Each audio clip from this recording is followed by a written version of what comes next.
Good morning, beautiful souls. It's another gorgeous Thursday, February 13th, and you're tuning into Blue Mountain Morning, where we turn the chaos of news into moments of pure clarity. And thankfully, someone remembered to give Alex his chamomile tea this morning. Oh, please, Mark. You know I'm naturally this zen, though I may have had 3 espressos already. 3? It's 6 in the morning, Alex. Well, everyone, we're here to help you find your center and make sense of the world, even with this bundle of energy beside me. Hey, at least I'm consistent. Now let's dive into this beautiful morning together, shall we? All right, let's get into today's biggest story. And wow, is it a significant one? Trump just wrapped up a call with Putin that's got everyone talking. Yeah, this is pretty major. President Trump announced he's agreed to negotiate a ceasefire in Ukraine with Putin, though the details are still pretty hazy on what that would actually look like. Apparently, European allies have not received a heads up ahead of the announcement either. Wait, but didn't Defense Secretary Hegseth just say something different about Ukraine yesterday? You're right on point there. Just hours before Trump's announcement, Secretary Hegseth made it clear that Ukraine's NATO membership is completely off the table, calling it not practical in the current climate, and that it's unrealistic to expect Ukraine to return to its pre-2014 borders. Some say these statements ahead of negotiations are strengthening Russia's position. So basically, we've got mixed signals coming from everywhere. It's like watching a really confusing dance where nobody knows the steps. Let me break this down simply.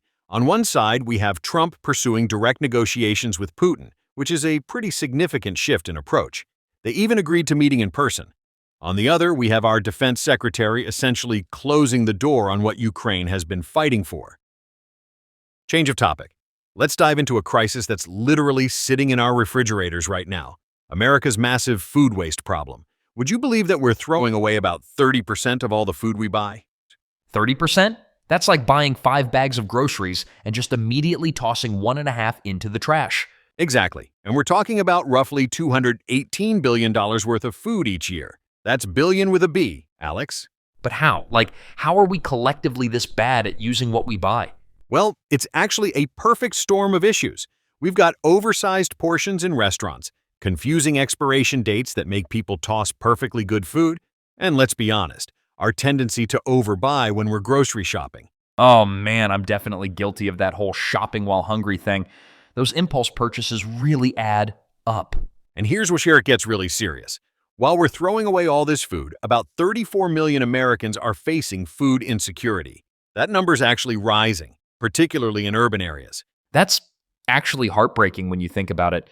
We're literally throwing away food while people are going hungry. The environmental impact is staggering too. When food ends up in landfills, it produces methane, a greenhouse gas that's way more potent than carbon dioxide. But there must be solutions, right? Please tell me there are solutions. There definitely are. Some cities are already implementing really innovative programs. For instance, several major metropolitan areas have started requiring large restaurants and grocery stores to donate unused food to local food banks instead of throwing it away. Oh, I heard about this cool app that connects restaurants with food shelters at the end of the day. Exactly that kind of innovation. And on the policy side, there's growing support for standardizing expiration date labels. Right now, best by, sell by, and use by dates are causing a lot of confusion. But what about us regular folks? What can we do? The most effective thing is actually pretty simple: meal planning. Just taking 15 minutes to plan your weekly meals can reduce household food waste by up to 50%. And storing food properly makes a huge difference too. So basically, those container organizer videos I keep watching on social media might actually save the planet? Well, maybe not save the planet single-handedly, but every little bit helps. The key is understanding that reducing food waste isn't just about saving money. It's about creating a more sustainable and equitable food system for everyone. You know what's really empowering about this whole food waste situation?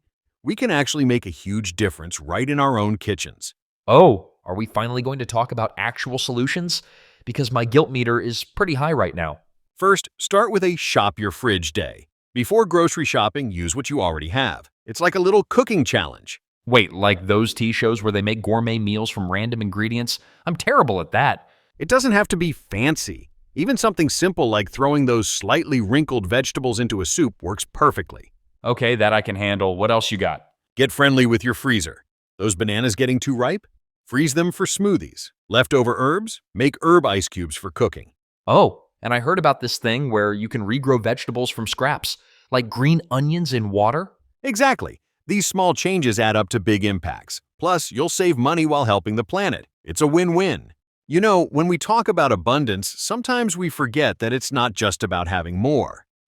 I'm sensing a deep thought coming on.